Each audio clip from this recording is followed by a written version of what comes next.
right. Can you make me host first or co-host so I can Yep, share let me make slides? you that probably helps, doesn't it? Yeah. You are now officially a co-host. All right. End meeting for all.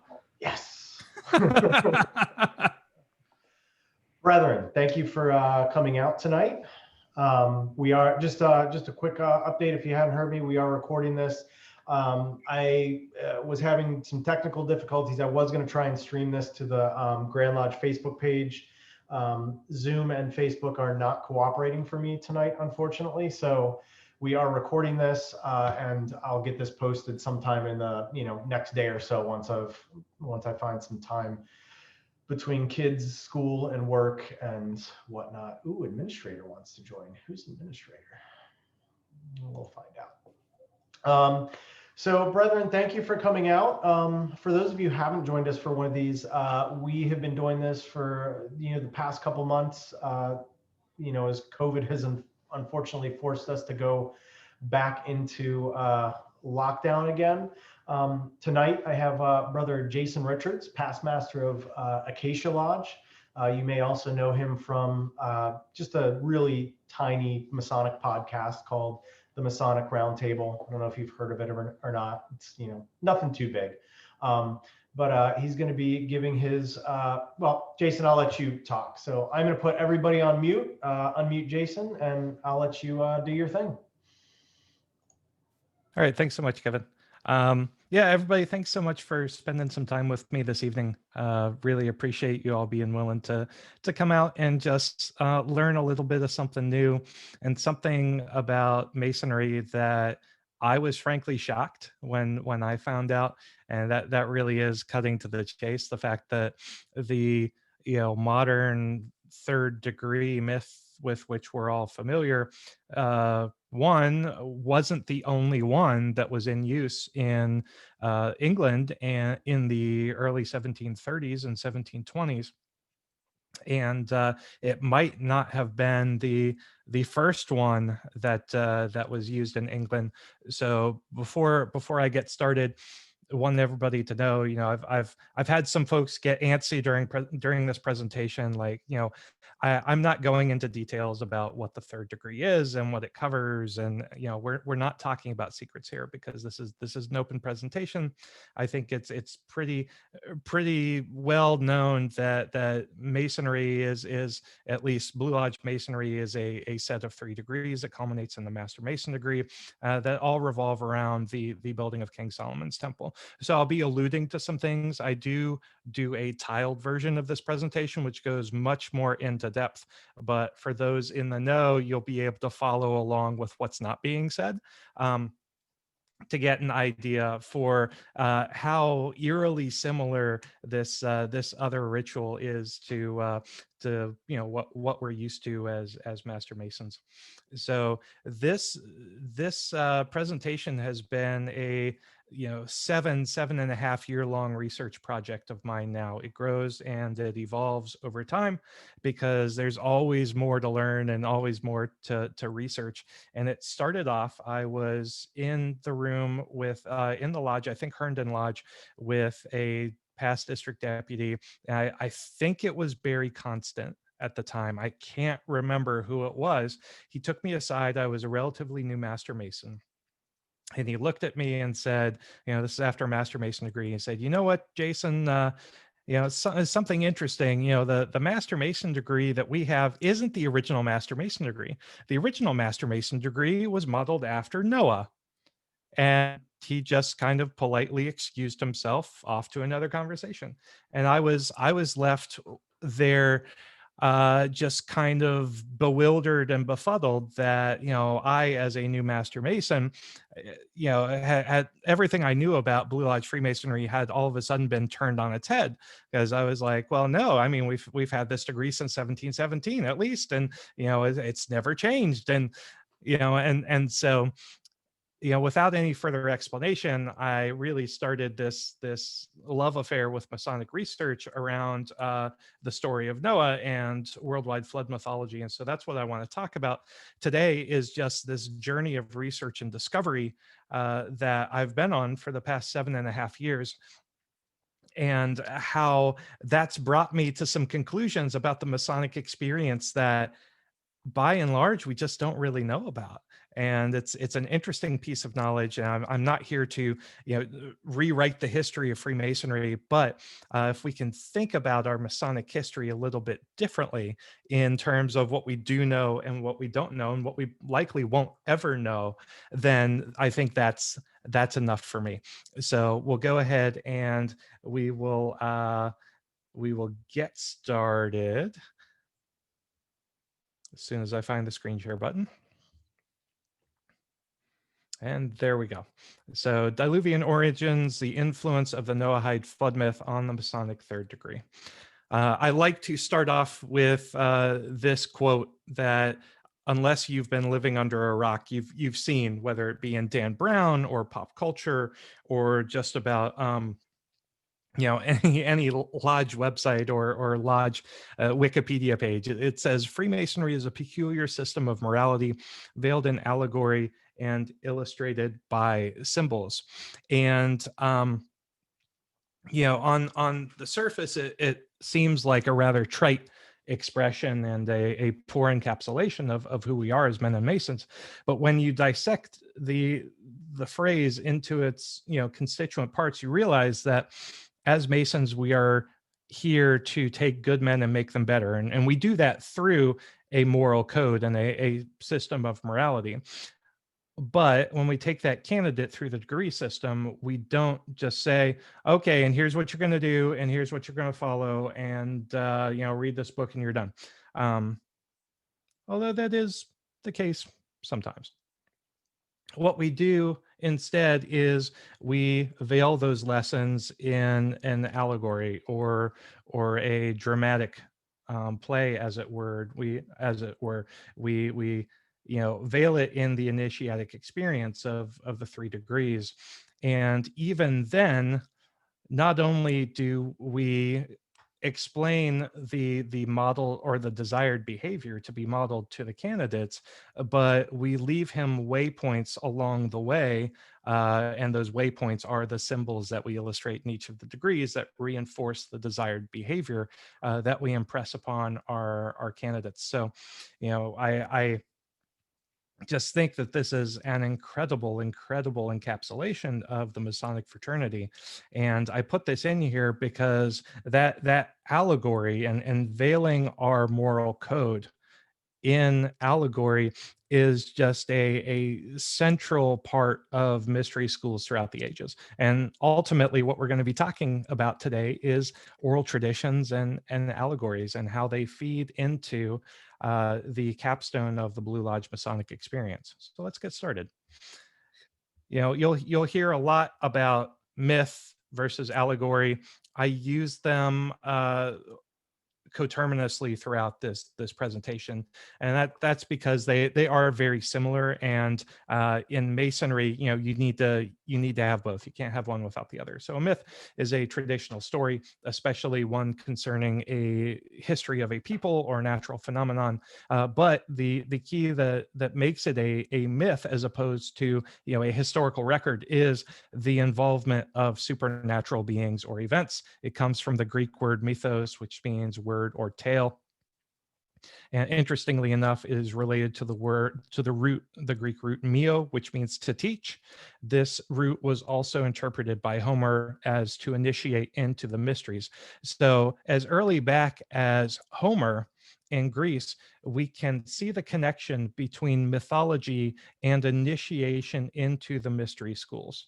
And so if you think of the Master Mason's degree as being the modern Masonic mythology, it is also that pathway and that doorway to the mysteries of Freemasonry and the initiatic school that is Freemasonry. Allegory, on the other hand, is a story, poem, or picture that can be interpreted to reveal a hidden meaning. And my point here is that it's very, very difficult to have a convincing, cohesive, compelling mythology without some sort of allegorical signification to it. It's just a work of fiction unless there is intent behind there to make a change in behavior or improve somebody. So myth and allegory, they are not the same thing, but I'm using them coterminously throughout this presentation because in Masonry, they're both critical to the initiatic experience. So we are all familiar, undoubtedly, with the modern Masonic myth surrounding the building of King Solomon's temple. You know, it's, you know, Masonry was built upon the myth of King Solomon's temple. But when the third degree was written in the early 1700s, you know, the story was not only used to convey the secrets of the Master Mason degree, but it was not the only story used to convey the secrets of the Master Mason's degree. Historical evidence exists that the story and person of Noah was also an archetype used in the capstone of the Masonic experience, as or the Blue Lodge Masonic experience, as we will undoubtedly see. So before we get to that, let's talk a little bit about just flood mythology in general. When we go through this quick survey of worldwide flood mythology, I'm going to be throwing a lot of dates up. And it's important to note that the dates that I put up are not the dates that we believe the oral traditions began, because as historians, we have no way to tell. It's like you have a family recipe that has been passed down for generations and generations and generations orally. You know, your great grandma taught it to your grandma, who taught it to your mom, who taught it to you. You say, this is an amazing recipe. You know, I'm going to write that down. I'm going to email it to somebody else so that they have it. Historians come through, you know, in 200 years, and they find this recipe, and you know, they say, wow, this is a fantastic recipe. It must have been passed down for generations. Well, how old is it? Oh, we don't know. We've got the date on the email, and that was the first time it was written down. So it's at least as old as that, but we don't know how much older it is. It's the same thing with oral traditions and oral histories. You can only tell how old an oral tradition is by the date in which it was first written down or subsequently written down. So when you see these dates getting into like the 1600s, it's, you know, that's not the date the oral tradition began, because as historians, we just will never know that. But it's the oldest date that we can find where that story was actually encoded in writing. So enough of that. Let's get into a survey of flood mythology. I like to spice this up by saying worldwide tales of aqueous destruction and redemption. Let's start obviously with arguably the most well-known flood myth. And this is the biblical or Abrahamic account told in Genesis chapters 6 to 9. In this case, or in this story, man falls out of favor with God. Man is exceedingly wicked, and God finds no one righteous except for his servant Noah. And so God goes to Noah and, badly paraphrasing, says, hey, man's awful. I'm going to send a flood. I need you to build a boat, take your family, take your animals, and you know, I'll save you because you're all good, bro. And so Noah does as he is commanded. He takes the animals into the ark with his family, and the rains come down, and the flood occurs, and Noah and his family are saved. Noah lets a series of birds loose after the rains stop in order to test whether or not the waters have truly receded. Finally, a bird does not return, so Noah knows that the waters have receded. Noah and his family disembark from the ark and offer up a burnt offering to God, who seals it, or who makes a new covenant rather with man to say he'll never again destroy the earth by flood, and seals it with a rainbow in the sky. And that is the biblical account. Again, you know, we don't know when this oral tradition began. You know, the interesting thing about the Old Testament especially, and you know, the synoptic gospels in the New Testament as well, is they're They are oral traditions that were passed on from generation to generation or person to person until they were finally written down. We have the dates of 950 to 500 years before the Common Era here as the approximate dates for when the Old Testament was actually inscribed and encoded. And that's a large gap of time. And that's really because there are three different schools of thought as to when the Old Testament was actually first written down. But as scholars and as historians, we might not ever know when how old the traditions of the Bible actually are.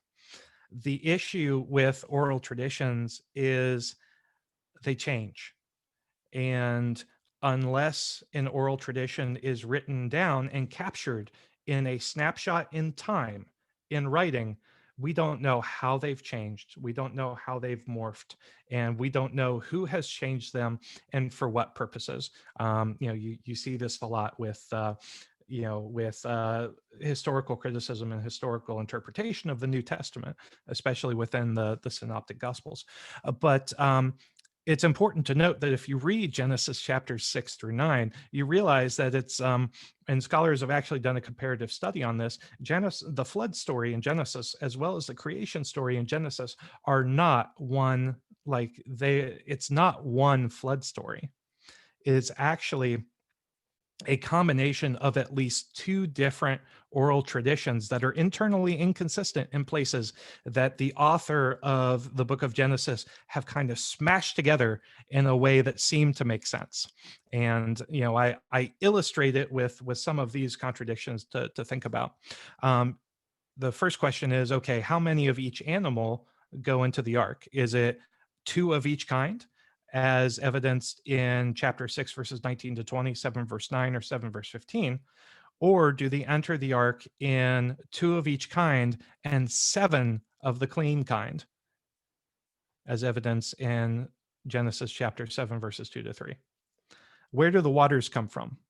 Do the flood waters come from below the earth, as written in chapter 7, verses 10, or is it by rain? 7 verses 4 and 7 verse 12.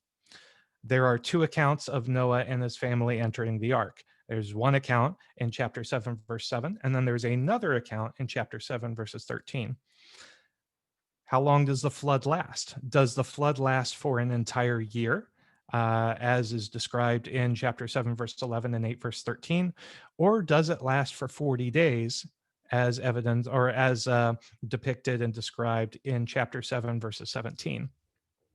And interestingly enough, the question has to be asked, and does it last for literal 40 days? Or is 40 days a sacred number that is used throughout the Bible and in sacred numerology to represent completion? 40 days and nights for the flood, Jesus being tempted by Satan for 40 days in the wilderness, and so on and so forth. So it's interesting to note that when you take a look at the Old Testament being an oral tradition that very likely changed and morphed and branched into competing oral traditions over the millennia that these oral traditions were in place and passed down and down and down. You have to realize that looking beyond the literal interpretation, the allegorical significance of the account in the Old Testament is just hugely important. And so when you look at oral traditions really throughout history, it's you can look at the oral traditions and what they're literally saying, but it's doubly important to look for the allegorical signification and the deeper meanings behind these tales, true narratives, or these initiations into the mysteries, as Homer mentions in Greek philosophy. So let's talk about the oldest existing written flood myths, starting with no, not the Epic of Gilgamesh. Interestingly enough, I have 3 Akkadian and Sumerian tablets in front of you on the screen, and the Epic of Gilgamesh is actually the one all the way on the left, dated to about 1300 years before the Common Era. The Epic of Gilgamesh, by the way, is largely regarded as the oldest known written work of literature, dated to about 2000 years, 1900 to 2000 years before the Common Era. And you're saying, but Jason, wait, the date on this particular tablet is 1300 years before the Common Era. And that's because we have several records of several written records of the Epic of Gilgamesh in various stages of completion. But since we have several different records, they are each their own snapshot of the epic in time. And so we can tell through comparative contextual analysis that in carbon dating, that the record of the worldwide catastrophic flood does not actually appear in the Epic of Gilgamesh until between 1300 and 1000 years before the Common Era. So it doesn't exist in the oldest versions of the story. Instead, what's more likely is the Epic of Gilgamesh later version that includes the Great Flood story was taken from the tablet on the right, which is arguably the oldest known catastrophic flood account from a written context, which is the Atrahasis epic. So this is, again, written approximately 1700 years before the Common Era, and Tablet 3 of the Atrahasis epic contains the flood story, which became the foundation, as we believe, for the flood story on Tablet 11 of the Epic of Gilgamesh. And in this story, the gods create human beings to do all the work on Earth. After a while, the humans, they are fruitful and multiplying, and they greatly increase in their numbers. And with their increase in population comes noise. And the humans become so noisy that they disturb the rest of the gods.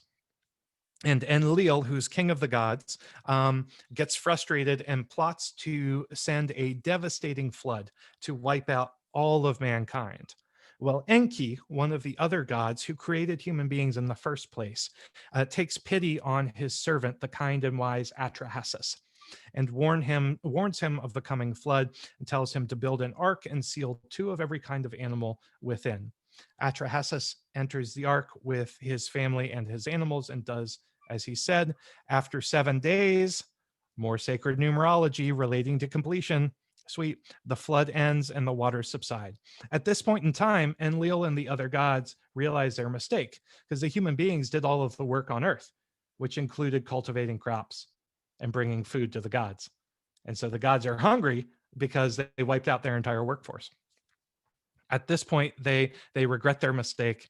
Atrahasis comes out of the ark and makes a sacrifice to the gods.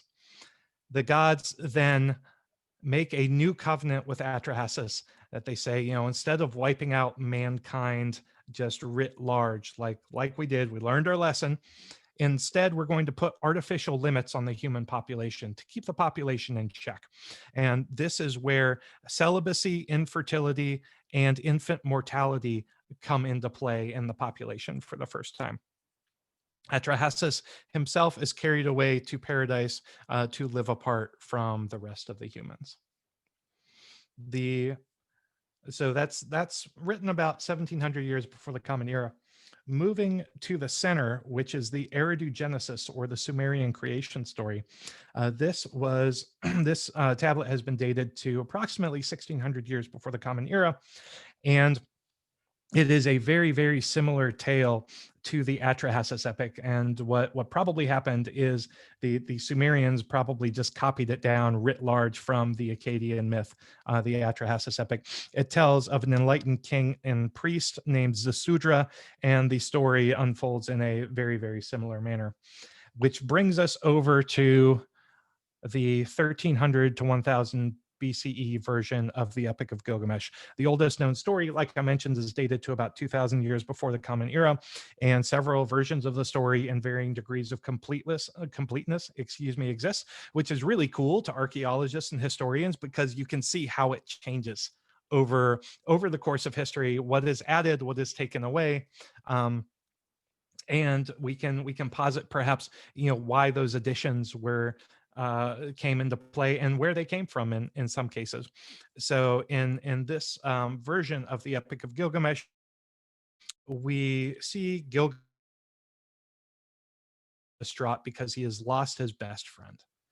And Gilgamesh becomes um, Gilgamesh becomes so obsessed with his own mortality that he goes to consult Utnapishtim, who was the survivor of a great flood and was subsequently made immortal. So Utnapishtim was tasked by the god Enki in a dream um, to create a giant ship to be called the Preserver of Life. He was tasked with bringing his wife, family, and relatives, along with the craftsmen from his village, baby animals, and grains in with him. After 12 days on the water, Utnapishtim opened the hatch of the ship to look around and saw the slopes of Mount Nazir, where he rested his ship for, there's that, sacred numerology again, where he rested his ship for 7 days. On the seventh day, Utnapishtim sent a dove out to see if the waters had receded, and the dove could find nothing but water, so it returned. He then sent out a swallow, which returned, and then finally Utnapishtim sent out a raven, and the raven did not return. Utnapishtim then set all of the animals free and made a sacrifice to the gods. The gods came, entered into a new covenant with Utnapishtim, and whisked him and his wife away to the ethereal planes to live as immortals among the heavenly gods. So hopefully by now you're seeing some interesting commonalities and common themes start to pop up, and we're going to see more of this as we push forward in time, going to Hindu flood mythology, written about 500 years before the Common Era. The Hindu flood mythology actually has at least 4 different flood myths, and I've pulled one of them that seems to be most prevalent, and this tells the story of the Great Flood Pralaya, wherein an avatar of Vishnu warns Manu, the first man, of an impending flood and advises him to build a giant boat. So Manu was a pious man who found favor with God. Vishnu came to him in the form of a small fish, and Manu, he essentially begged Manu to save his life because he was a small fish and he was in danger of losing his life. So Manu has pity on this small fish and saves him, and the fish grows and grows and grows, and finally predicts to Manu that the world is going to come to an end by a huge flood in 7 days, and requests that Manu build a boat and take 7 sages or hermits with him, as well as seeds from all the plants, an animal of each type. And Vishnu says, I will appear as a giant fish and tow you to safety. So when the floods came, Vishnu, now this giant whale-sized fish with a horn, appears to Manu. Manu tethers the boat to Vishnu, and Vishnu carries Manu, the sages, the animals, and the plants to safety. Now, moving forward to the turn of the BC AD changeover, we have the Greek and Roman accounts. I've lumped them together because the Romans basically stole everything wholesale from the Greeks and changed a couple names. But you can read in the Ovid's Metamorphoses, as well as the Bibliotheca account of Pseudo Apollodorus. We say Pseudo Apollodorus because the person who supposedly wrote the Bibliotheca said his name was Apollodorus, but historians don't actually think it was the real Apollodorus. It's a little bit of historical criticism knowledge for you. But both of these accounts tell the story of the protagonist Deucalion. And so the first men who were created by the god Prometheus and known as the Pelagians were exceedingly wicked. Again, there's another common theme here. Lycaon, the king of Arcadia, wished to test the omniscience of the god, Zeus in particular, by offering him a burnt offering made from Lycaon's own son as a human sacrifice, which of course was repugnant to the gods. Zeus, in response, flew into a rage and sent a flood to destroy the men of the Bronze Age. Prometheus warned his son Deucalion about the pending flood and instructed him to build a chest. The floods came and all other men perished. Deucalion and his wife Pyrrha, after floating on the chest for 9 days and nights, landed on Parnassus. And when the rain ceased, Deucalion offered a burnt offering to Zeus And at the bidding of Zeus, this is where this graphic comes in, Deucalion and his wife Pyrrha departed from the place, throwing stones over their heads. And the stones that Deucalion threw over his head became the new race of men. And the stones that Pyrrha threw over her head became the new race of women. And these were the modern humans. And now for something completely different. I like to throw Norse mythology in here. I'm actually in the process of reading an awesome book on it that I got for Christmas, because Norse mythology takes the testosterone and turns the knob up to 11. And so, this particular flood myth from the Prose Edda, which is a work of literature written by Snorri Sturluson, which is arguably the fullest and most detailed existing source on Norse and Germanic mythology, tells a story of the frost giants. And Bergelmir was the son of Thorgelmir and the grandson of Ymir. Now, Ymir is arguably the most famous of the frost giants in Norse mythology. When Odin rose up against the giant Ymir and killed him, the flood of blood that ensued from Ymir was so great that it flooded the world and killed all but 2 of the frost giants. Bergelmir and his wife escaped the flood made in a boat, or escaped the flood in a boat made out of a hollowed out tree trunk. After the flood, Bergelmir and his wife settled in the land of Jotunheim, and from those 2 sprung the entire new race of frost giants.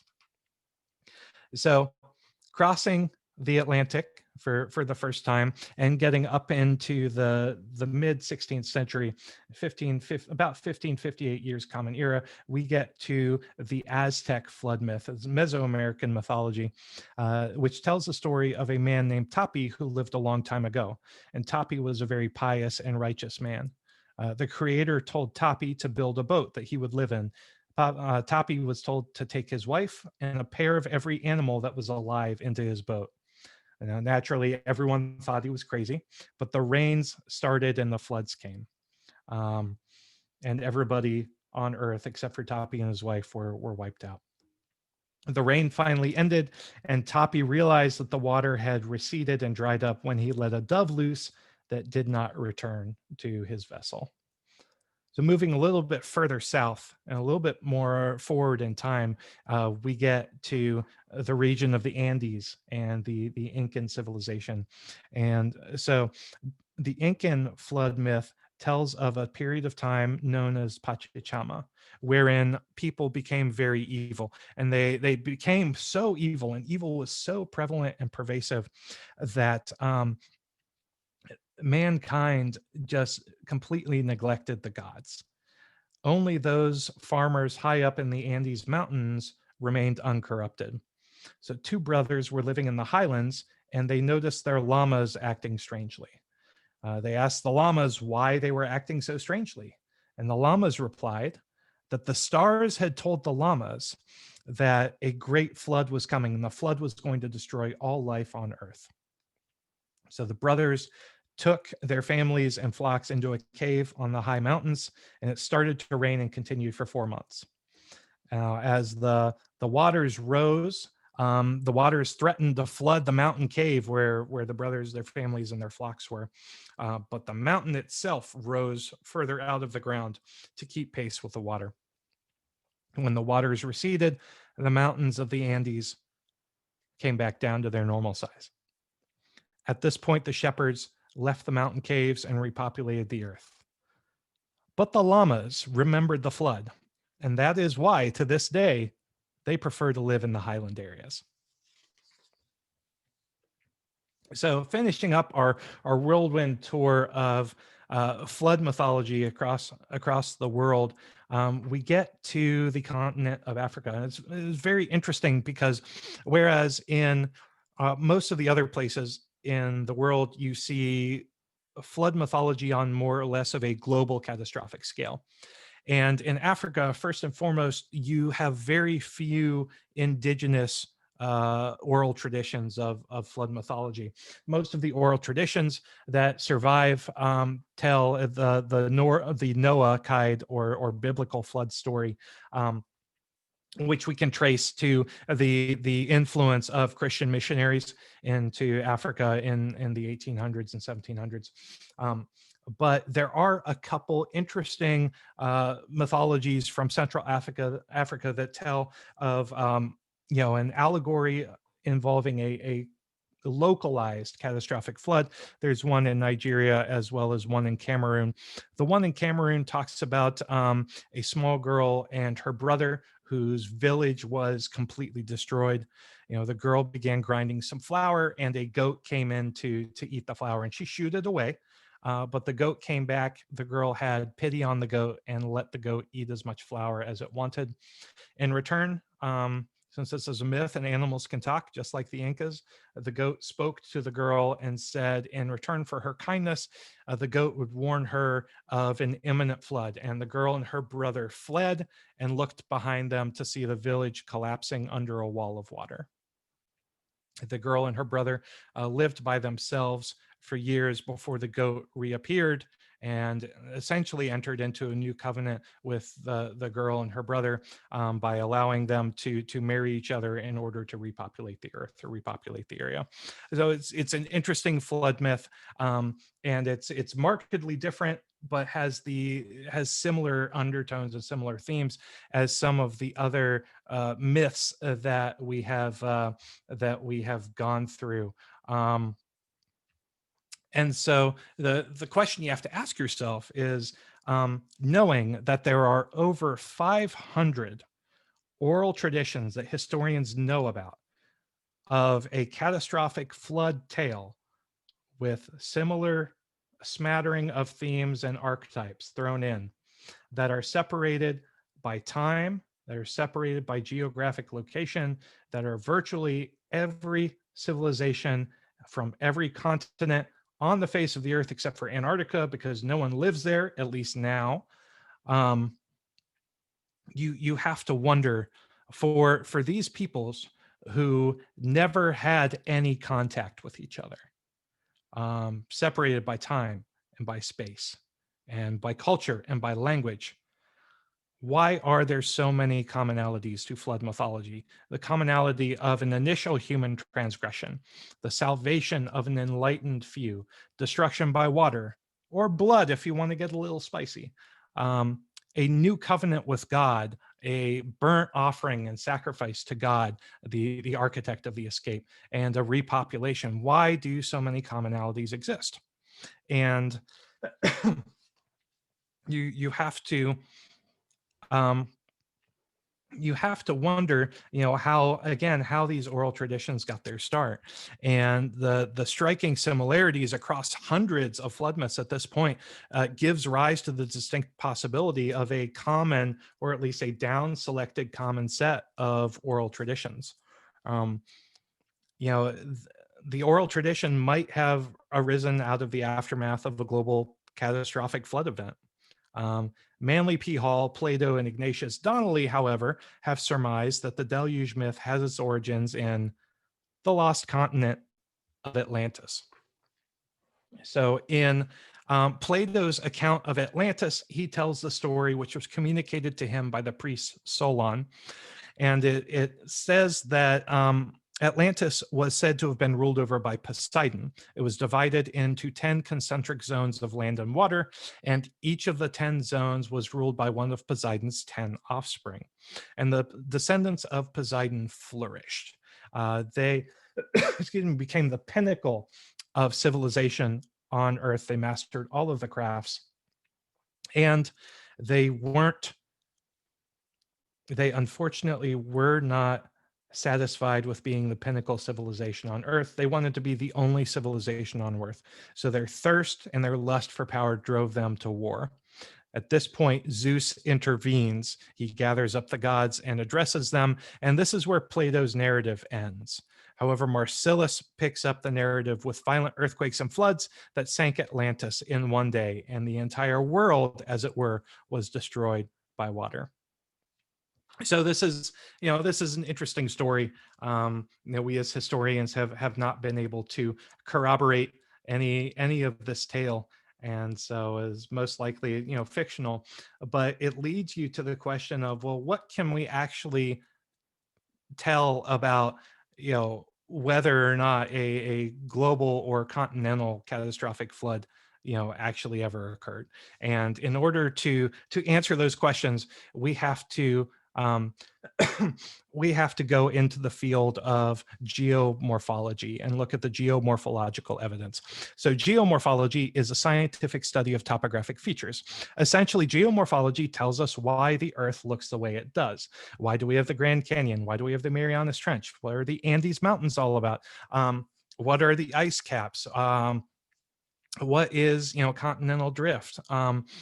This is all related to geology and geomorphology and the change of the Earth's surface over time. And so we know from, an interesting project known as the Greenland Ice Core Project, or GRIP, G-R-I-P, which was a study carried out in Greenland, or a set of studies between 1989 and 1995, where folks and scientists in Greenland drilled into essentially the center of the ice sheets in Greenland, and extracted cores of ice, like you see here in the upper right-hand corner of the slide. And from these cores, geologists and geomorphologists are actually able to study the isotopes present within the ice, as well as some of the atmospheric constituents. And they are able to construct essentially a loose timeline of climate change throughout the past tens of thousands of years. So from that evidence, and it's not an exact science. There have been some disputes over some of the veracity of the ice core science, especially as it relates to drawing parallels between climate change today and climate change 18,000 years ago during the height of the last ice age. But that is more so because snow takes years and years and years and years and years to turn into that ice that you see in those cores. But that notwithstanding, the ice cores can tell us quite a bit about things that happened tens of thousands of years ago. And so from that evidence, geomorphologists have been able to put the height of the last ice age at about 18,000 years ago. And that's a time frame that they call the last glacial maximum. And so that's about here on the little timeline here. So about at this point in time, according to the U.S. Geological Survey, permanent summer ice covered about 8% of the Earth's entire surface and 25% of the land area. And that was, it was said to be a total of 6 billion cubic meters of glacial ice. And that is something that is difficult to comprehend. That's a number that's very difficult to comprehend. About 15,000 years ago, the Earth began to warm and come out of the Ice Age, just to be ushered right back into it with the Younger Dryas period, which is this sharp decline here, basically between the Bowling Alarod and then back up coming out of the Younger Dryas. So right in here, we had a sharp decline in temperatures again, and scientists by and large don't know why that occurred. Some have postulated that the Earth was struck by an asteroid somewhere in the ice sheet, which caused massive climate change and caused the Earth to suddenly cool over the period of 1,200 years, but we really don't know. What we do know is that about 12,000 years ago, we came out of the Younger Dryas period in a period known as the Flandrian interglacial stage, which ushered in the start of our current geological era. And the current geological era is the Holocene epoch. This age was characterized by a rapid rise in sea levels that accompanied the melting of the ice sheets. The question here is, though, what caused the ice sheets to melt, and what caused them to melt so rapidly?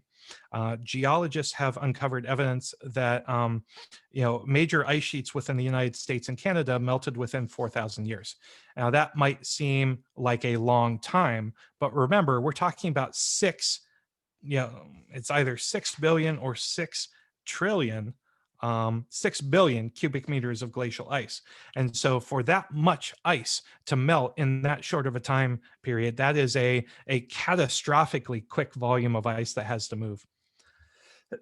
And so the most widely accepted theory on how the North American glaciers melted is the ice dam burst theory. And the idea here is that ice and ice sheets don't melt all at once. You have certain parts that melt first, and they come up against dams of unmelted ice. And throughout history, these dams have suddenly and catastrophically burst and given way, causing massive flooding in the area. And so the most commonly accepted theory about how the North American ice glaciers melted was a series of these outburst floods caused by the catastrophic failure of these ice dams. However, in 1927, geologist J. Harlan Bretz, you see him over on the left-hand side of the screen, shocked the world when he proposed that the majority of glacial ice was wiped out in not hundreds of mini outburst floods, but one single catastrophic flood. He formulated his theory from years of research into geomorphology of the northwestern United States, where he looked at areas like the channeled scablands and the dry falls, as you see here, and in eastern Washington state, where they point to evidence of a massive catastrophic flood on a continental scale. All right, still with me? Because we're about to get to the good part. The question is, all right, what does any of this have to do with Freemasonry? So in order to figure out how Noah played into Freemasonry, we've got to start with the craft guilds. So if we go to York, England in the mid 1300s, you might happen by a curious little festival known as the Festival of Corpus Christi. And so each year between the mid 1300s to the mid 1500s, there was the Festival of Corpus Christi, where all of the craft guilds in the city got together and put on a series of mystery plays or passion plays related to biblical stories. So there were 48 plays in total, 48 guilds. Each guild put on a different play. And we know that 2 of the guilds put on stories related to the character of Noah. The shipwrights performed the building of the ark, and the fishers and mariners performed a play on Noah and his wife. The stonemasons performed a play on the coming of the 3 kings to Herod. So they were not directly involved in the story of Noah, but they would have been exposed to it as not only good men and good Christian men that a lot of the stonemasons were, having gotten a lot of their work from the aristocracy in the Catholic Church, but they would have been familiar with the tale back through these Corpus Christi mystery plays. So as we move further into the old charges of Freemasonry, we come across the constitutions of Freemasons, written by Reverend James Anderson in 1723. And he makes some very interesting statements, one of which is that Noah and his sons were all Masons true, and that Noah was a Mason, albeit one who worked in gopher wood as opposed to stone. A Mason is also obliged by his tenure to observe the moral law as a true Noahide, which may very well be a reference to the Noachites, which is a group that upheld the 7 laws of Noah. But here we have at essentially the juxtaposition and the turning point between operative stonemasonry and the speculative Masonic fraternity and the philosophical Masonic fraternity that we know and enjoy today. And you have one of the preeminent authors of Masonic correspondence and one of the newer, speculative Masons, throwing in here that that Noah, played a part in Masonry. But really, the piece de resistance and the smoking gun of the character of Noah being instrumental in the formulation of a third degree of Freemasonry comes from a curious manuscript known as the Graham Manuscript, which we believe was written and published in about 1726. This is a very interesting manuscript. If you read most of the old charges, they are in catechism question and answer form. The Graham Manuscript is no different. It has a question and answer session, and the last answer is this giant block of text, which tells a very, very interesting story of a Masonic raising. And the Graham Manuscript is the first known account of a Masonic raising. It is not the first known account of a third degree, however. That is in the Trinity Manuscript, which states that there are 3 degrees in Freemasonry, but it doesn't actually go into detail on what those 3 degrees entailed. The Graham Manuscript, however, is the oldest written record of a Masonic raising. We say that because it predates Samuel Pritchard's Masonry Dissected by 4 years. And Samuel Pritchard's expose, Masonry Dissected, is the first and oldest known written work that describes the modern third degree legend with which we are very familiar. And the interesting thing about this big block of text in the Graham Manuscript is it bears striking similarities to our contemporary Master Mason degree. It follows the path of Noah's 3 sons who are searching for their father's body after his death because he lost something that they needed. It was some sort of quest for knowledge and some virtuous secret. Once they find the body, they attempt to raise the body from the dead by 3 distinct grips. They are ultimately unsuccessful. When they are unsuccessful, they pull the body up and match it up to a certain number of points on the body. When they are ultimately unsuccessful, they cry out to God and invoke God's name, and they leave the place, instituting a substitute for that which was lost, saying that, it's not the knowledge itself, but it's what the knowledge represents that is the important piece. And you can read the Graham Manuscript on old-charges.com. It's a fascinating read. It is the only artifact, a Masonic artifact that we have as historians that alludes to some sort of craft Masonry initiatory rite dealing with the character of Noah that at least bears striking similarities to the modern third degree myth. So, that tells us essentially that that there was more than one speculative Master Mason third degree being worked in England and craft masonry in the 1720s.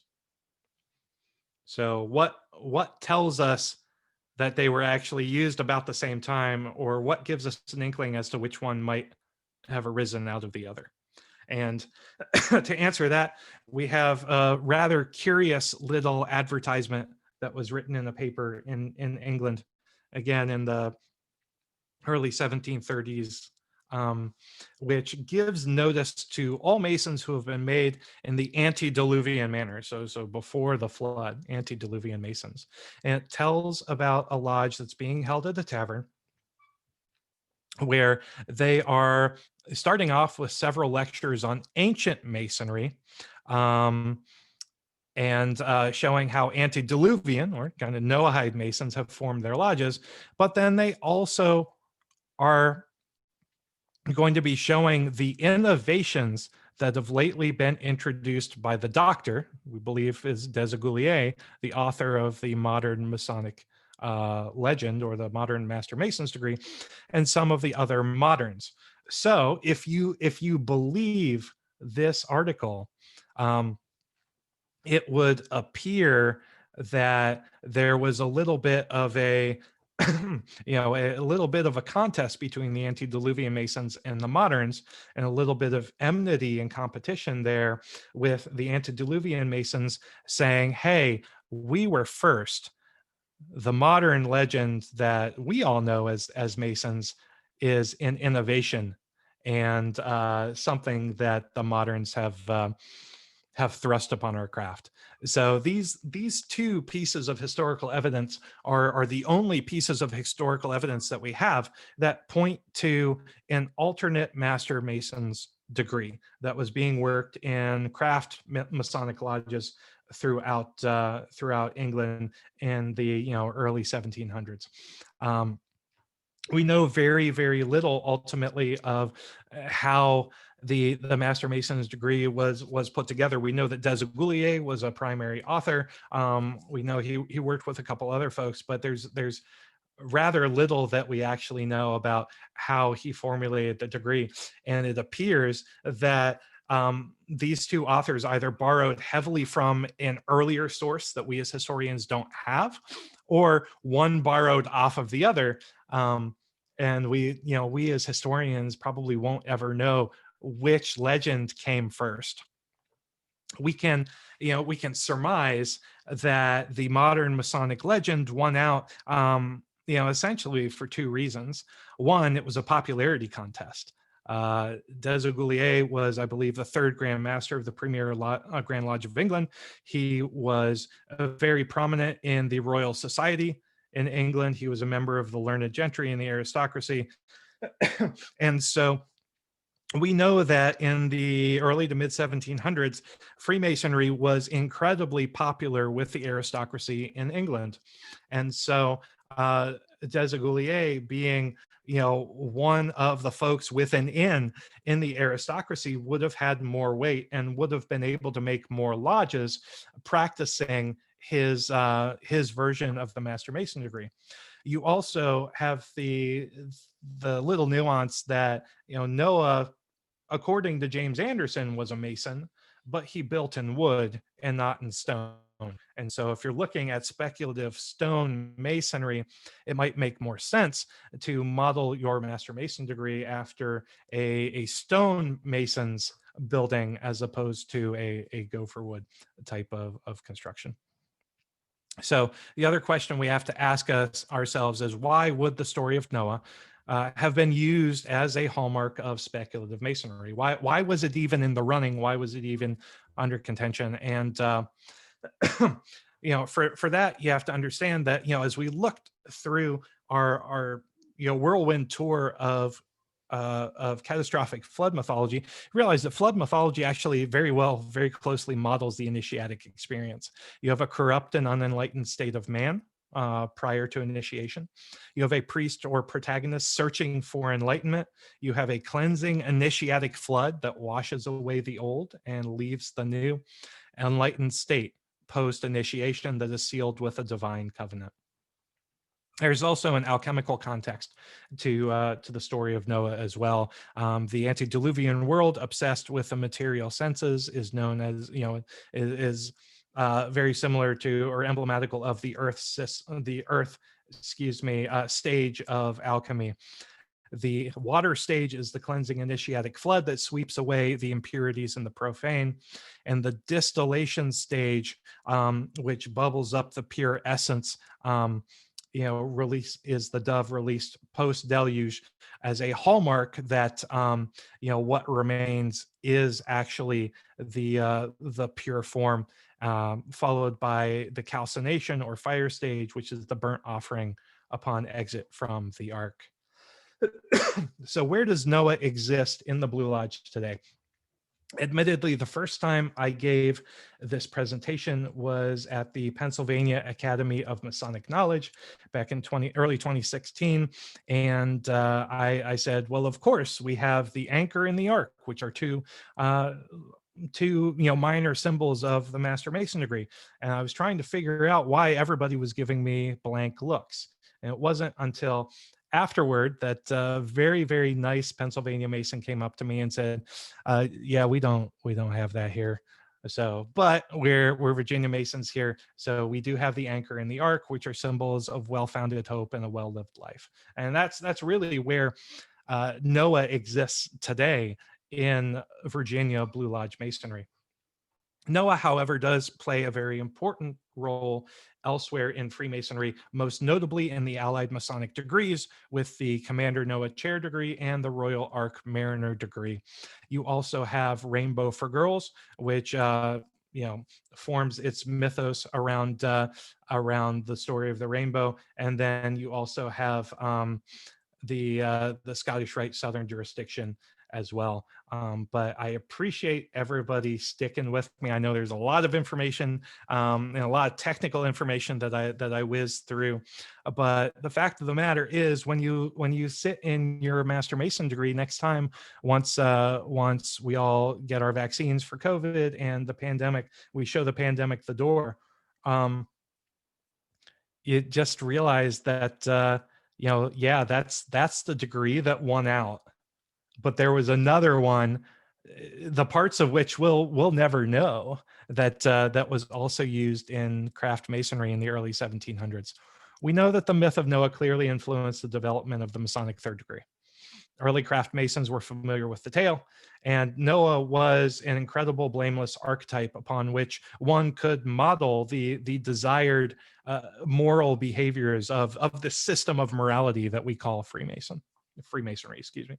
The story of the flood models the initiatic experience that was and continues to be a central theme of speculative Freemasonry. Ultimately, we do know that Desaguliers favored the modern third degree legend, and that legend ultimately won out to serve as the capstone of Blue Lodge Freemasonry today. And this is just a little bit of a journey into why I love Masonic history and what's just so incredible about our own history as an organization and how little we actually know about what went on. Masonry was, was an organization that had a lot of secrets and a lot of things that weren't written down.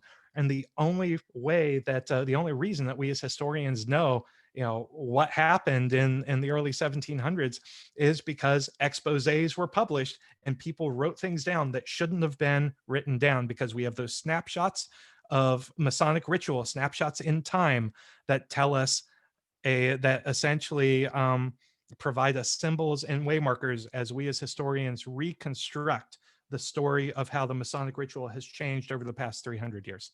And so it's awesome that in some ways that we have those exposés, because otherwise we just wouldn't have a historical record on how our ritual and how our initiatic experience has grown and how it's evolved and changed over the past 300 years. So thank you so much for your time, Kevin. I will yield the floor back to you, sir, and happy to answer any questions or give my favorite answer, which is I don't know.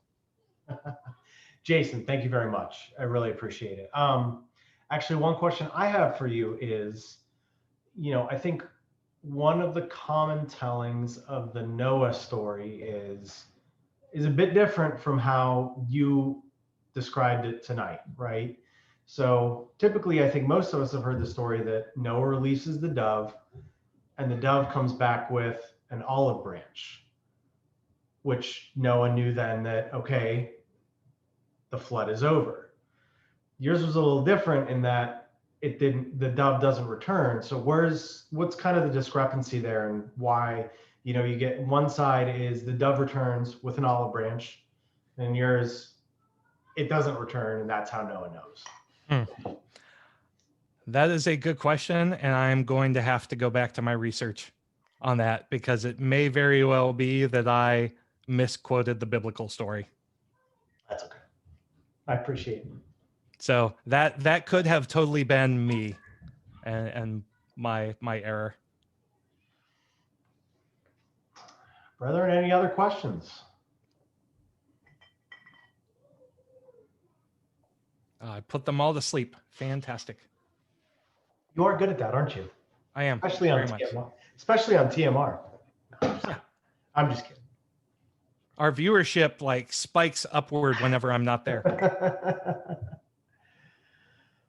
All right. Well, if there's no other questions, no other comments. Hey, Norm, if you're talking, we can't hear you. Oh, it was Norm. I Okay. just noticed I was muted. Yeah, I just have one quick, I don't know if it's an observation or a question. Before you got into your talk about the geomorphology, you had mentioned how there was interest in the presence of various legends or traditions spread around the world, and then you got into the morphology. There are, I'm not a historian. I don't study this stuff, but I am aware of studies or stories of the early land bridges before the tectonic plate shift and that sort of thing, and they talk about a lot of common legends and traditions around the world in the South American regions and European, Middle East, and they point to land bridges to explain that. Now, would seem that those events would I think that the land bridges probably went back well beyond or before many of the things we're talking about here, these various traditions, but still, the stories, the Sumerian creation story might be referring back to those things that already existed that had occurred by way of the land bridges. Yep. And yeah, what if so the Sumerian creation story, even though it's the oldest written account, it may very well, not be the oldest branch of the oral tradition. Right. And so, yeah, going back to like Pangea and the land bridges, the question is, and I don't know the answer to this, what came, what outlasted what? Were the land bridges still intact during the last ice age? Did they break apart as part of the end of the last ice age, or could these oral traditions have preceded the last ice age, and maybe mankind is older than we expected? I just don't know. Interesting things to think about. Well, your program was interesting. It was fascinating. Thanks very much. Thanks, Norm. Well, and Norm's comment brings up, because when you point to Incan civilization, you're citing 1500s, which is 500 years ago. So is that when their culture wrote it? You're citing when their culture wrote it down, right? I am citing when their descendants actually wrote it down. Okay, right. Yes, yeah. Not when the oral tradition started, because you can't start an oral tradition after a civilization dies off. Yep. It's just interesting that in was it Mayan and Incan? Aztec, sorry. Mm-hmm. That it took so long to write it down, so close to what 400, 500 years ago is a long time, right? But what happens in 1492? Good point. Some guys said the ocean blue.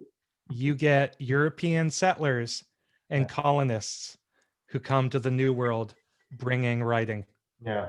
And so I believe that you have the influx of colonists and writers who don't just slaughter all of the indigenous peoples, but actually try to learn from their cultures as well.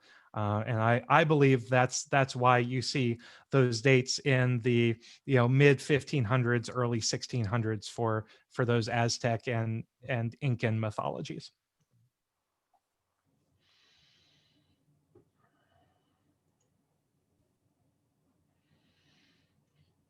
Any other questions or comments out there in viewerland? Program. Awesome. Thank you. Yeah, I do appreciate everybody, sticking with me for an hour. Like I appreciate you all just, taking an interest in Masonic education and learning something new. And if nothing else, like it's something that you can wow your brethren with when you get back into lodge. If you don't have the book, The Mason's Words by Bob Davis, who I believe is the newly installed Grand Master of Oklahoma. Yep. That is the best book I have ever read on the evolution of the Masonic ritual. And he actually devotes a couple paragraphs in there to the Noahide legend. And so go and pick that book up if you're interested in learning a little bit more about how our ritual has changed over the past 300 years. As boring as the subject matter can be, Bob finds a way to make it really, really interesting and an easy read. So it kept my attention. Well, thank you, Jason. I appreciate it. Yeah, thank you guys so much. Brethren, again, for everybody who showed up, thank you very much. We will be continuing to do this as we are stuck at home. Next month, we have Brother Brad Drew, who's a Mason from Kentucky. Oh, not Yeah, Brad. I know. Well, don't make him feel bad. I am putting this on YouTube, so don't make him feel bad. He'll be doing his presentation on selfishness, the positive impact of Freemasonry on modern society. Everybody, please join us again next month. We will be continuing to do this for the time being, again, as we are all stuck at home with our wonderful families during COVID. Thank you, my brother. kid is screaming in the background. Yeah, well, she left me finally. So a little 4-year-old terrorist, she's a cute terrorist. So thanks for the session. Yep. Thank you all for coming. And I hope to see you all again next month. Thank you. Bye, brother. Bye.